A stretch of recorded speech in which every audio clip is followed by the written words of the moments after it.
લોકો તેમની દીકરીઓને ભણાવે એ માટે સરકાર તમામ પ્રયત્નો કરે છે, જે માટે સરકાર તરફથી કન્યા છાત્રાલયો બનાવવામાં આવે છે, જેમાં દીકરીઓ મફતમાં શિક્ષણ મેળવી શકે। આવા લોકોની મદદે આવી સરકારે કસ્તુરબા ગાંધી કન્યા છાત્રાલયો બનાવ્યા।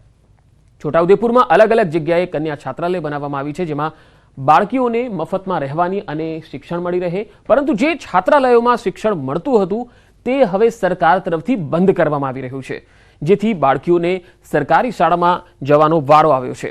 7 પૈકી ફક્ત એક જ છાત્રાલયમાં શિક્ષણ કાર્ય ચાલે છે, જે છાત્રાલયની આસપાસ કોઈ સરકારી શાળા ન હોય, ફક્ત એ જ છાત્રાલય ચાલે છે। જે છાત્રાલયમાં શિક્ષણ મળતું હતું તે હવે બંધ થવાથી બાળકીઓને 10 થી 15 કિલોમીટર સુધી અન્ય શાળામાં જવાનો વારો આવ્યો છે। છોટાઉદેપુર તાલુકામાં આવેલ એક શાળામાં શિક્ષણ કાર્ય બંધ કરાતા બાળકીઓને 10 કિલોમીટર દૂર જઈ અને ભણવાનો વારો આવ્યો। વળી શનિવારે તો આ બાળકીઓ ચાલીને શાળાએ જવા મજબૂર બની છે। અમને ત્યાં બેસવાની તકલીફ પડે છે અને ત્યાં ક્લાસ ઓછા છે। અમને અહીંયા જ રહેવાનું ગમે છે અને ત્યાં જવા આવવાની અમને તકલીફ પડે છે। પહેલાં અમને પૂરતા મેડમો અને ભણાવવા માટે ખૂબ સારી વ્યવસ્થા કરી હતી, જેનાથી અમે અહીંયા સારી રીતે ભણી શકતા હતા। ત્યાં છોકરા હોવાથી અમે ત્યાં સારી રીતે ભણી શકતા નથી। અમે સૌ 9 વાગ્યે બસ આવે છે ગમાણ ફળિયા સ્ટેશને, અને અમે ત્યાંથી બસમાં બેસીને SF હાઈસ્કૂલમાં ભણવા જઈએ છીએ, અને ત્યાંથી અમને આવવા માટે પણ ઘણી મુશ્કેલી પડે છે। અમે 75 વિદ્યાર્થીનીઓ બસમાં આવીએ છીએ અને ખૂબ જ અગવડતા પડે છે। એક જ બસમાં આવીએ છીએ અમે, અને શનિવારની બસ અમારે નથી આવતી, એટલા માટે અમને ઠેક ત્યાં પેટ્રોલ પંપ સુધી ચાલીને જવું પડે છે। हाँ, અહીંયા ચાલતી હતી પહેલા, એ બંધ થઈ ગઈ છે। અત્યારે અલસીપુર છે ત્યાં પહેલા જતા હતા, ત્યાંથી બંધ કર્યા। અત્યારે છોટાઉદેપુર જવું પડે છે, તો આના કારણે ટાઈમે બસ ના મળે, છોકરીઓને ભણવાનું વરસાદમાં પલળતે જાય, અને અહીંયા જો સ્કૂલ ખુલે અને શિક્ષણ કમ્પ્લીટ મળે તો છોકરીઓનું ભવિષ્ય સુધરે।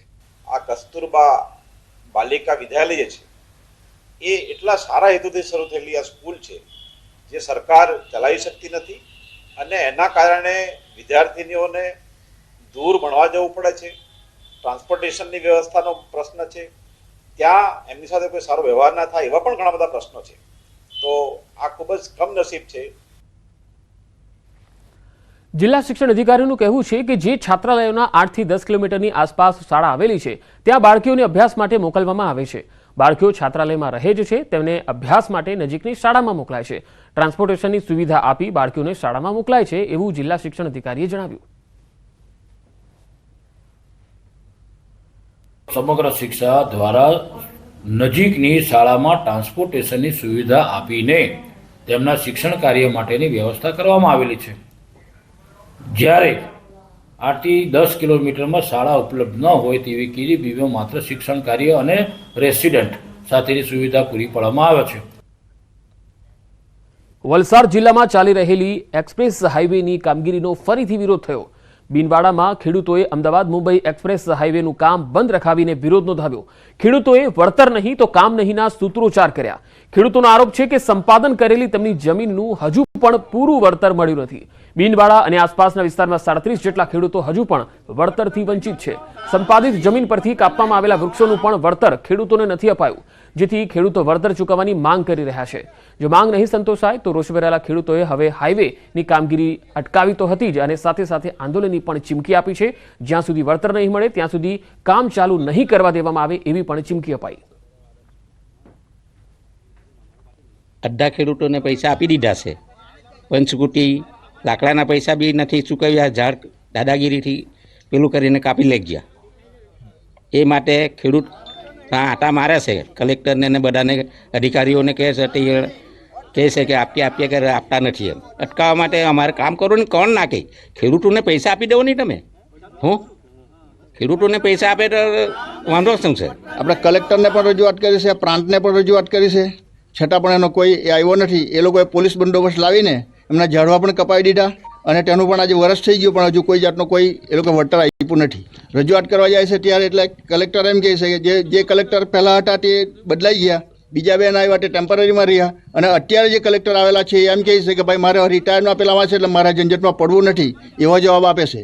એ અત્યારે અટકાવી છે જ્યાં સુધી આ ખેડૂતોને ન્યાય નહીં મળે ત્યાં સુધી અટકાવવું જ પડશે. જ્યાં સુધી એનો એવોર્ડ મળી જવો જોઈએ, એવોર્ડ નહીં મળે ત્યાં સુધી કામ અટકાવેલું રહેશે. બનાસકાંઠાના સરહદી વિસ્તારની વધુ એક કેનાલમાં ભ્રષ્ટાચારનું ગાબડું પડ્યું. વાવના દૈયપ ગામ નજીકથી પસાર થતી દૈયપ માઇનોર કેનાલમાં ગાબડું પડ્યું.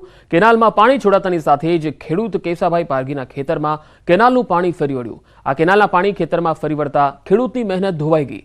જિલ્લાના સરહદી વિસ્તારોમાં કેનાલોમાં અવારનવાર ગાબડા પડવાની ઘટનાથી ખેડૂતોમાં ભારે રોષ છે.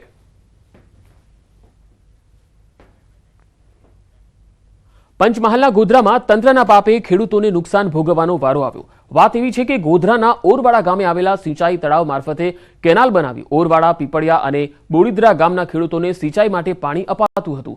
પરંતુ હાલ આ કેનાલની યોગ્ય સાફ સફાઈ નહીં થવાથી કેનાલમાં ઝાડી ઝાખરા ઉગી નીકળ્યા છે. તો કેટલાક સ્થળે તો કેનાલનું અસ્તિત્વ નામશેષ થવાના રહે છે. વર્ષો પહેલા બોડીદરા ગામ સુધી તળાવનું પાણી ખેડૂતોના ખેતરો સુધી પહોંચ્યું હતું, પરંતુ ત્યારબાદ હવે પાણીનું ટીપું પણ હાલ ખેડૂતોને મળતું નથી. ઓરવાડા ગામના ખેડૂતોના ખેતરમાં અધવચ્ચેથી પાણી લીક થઈ નિરર્થક વહી રહ્યું છે, જેથી ખેતરોમાં પાક થઈ શકતો નથી. ખેડૂતોએ તંત્રના ભ્રષ્ટ અધિકારીઓ પર ગંભીર આક્ષેપો કરી કેનાલના સમારકામની માંગ કરી છે. તળાવ છે બોડીદરા સુધી જાય છે, પીપળિયાના હદ સુધી જાય છે અને કોઈ કિનાલ કોઈ 2 વર્ષથી કોઈ સાફ કરેલ નથી. અમારા જિલ્લા પંચાયતના સભ્ય તરીકે એ બી પરમાણે સાહેબે રજૂઆત કરી ત્યાં સુધી કોઈ તંત્ર કામ કરતું નથી અને અમારું તળાવનું પાણી કોતરમાં વહી જાય છે. હમણાં ફૂટેલું જ છે સર. અમારા બોડીદરા ગામમાં ઓરવાડા ગામનું જે તળાવ છે તેમાંથી અમારા બોડીદરા ગામને સિંચાઈનો લાભ આજથી બહુ વર્ષો પહેલા મળતો હતો, પણ આજ સુધી એનો લાભ એનો હવે મળતો નથી. કારણ કે આ નહેર અને જર્જરિત હાલત હોવાને કારણે અમારે સિંચાઈનો ત્યાં પાણી સુધી પહોંચી શકતું નથી અને પાણી પહોંચી ના શકવાનો કે અમારા ખેડૂતોને લાભ મળતો નથી. અમે ઓરવાડા ગામના ખેડૂત છે અને અમારા ગામમાં ઓરવાડાની અંદર એક સિંચાઈનું મોટું તળાવ આવેલું છે. આની અંદરથી પાણી જાય છે, પણ કેનાલમાં બધો બહુ મોટો વધારે તૂટેલો ભાગ છે, તો પાણી ખોલી એટલે પાણી જતું નથી. પાણી વહીને નદીમાં જતું રહે છે બધું અને ખેડૂતોને પૂરતું પાણી મળતું નથી, એટલે એનાથી બહુ નુકસાન થાય છે. ઉનાળાની અંદર નહેરનું રિપેરિંગનું કામ થવું જોઈએ એ હજુ સુધી તંત્રએ કર્યું નથી. આ બાબતે મેં 2 થી 3 વખત રજૂઆત કરી છે કે યુદ્ધના ધોરણે આ કામગીરી થાય તો પાણી તળાવની અંદર ખૂબ છે અને આ વિસ્તારના ખેડૂતોને એનો પૂરેપૂરો લાભ મળે એવું છે, પરંતુ તંત્રના અધિકારીઓ દ્વારા બેદરકારી રાખવાને કારણે ખેડૂતો એનો લાભ લઈ શકતા નથી. ઓરવાડા સિંચાઈ તળાવમાંથી પસાર થતી કેનાલની દુર્દશા હું આપને બતાવીશ. હાલ કેનાલમાંથી પાણી શરૂ નથી કરવામાં આવ્યું. લીકેજનું જે પાણી છે તે પણ હાલ નિરર્થક વહી રહ્યું છે અને ખેડૂતોના જે ખેતરો છે તે બગાડી રહ્યું હોવાનું ખેડૂતો કહી રહ્યા છે. આપને દ્રશ્યો બતાવીશ, આપ જોઈ શકો છો નિરર્થક જે પાણી વહી રહ્યું છે. જ્યારે કેનાલમાં પાણી અહીંયા આપવામાં આવશે ખેડૂતોને ત્યારે આ પ્રવાહ વધી જશે, જેના કારણે ખેડૂતોના ખેતરમાં પાણી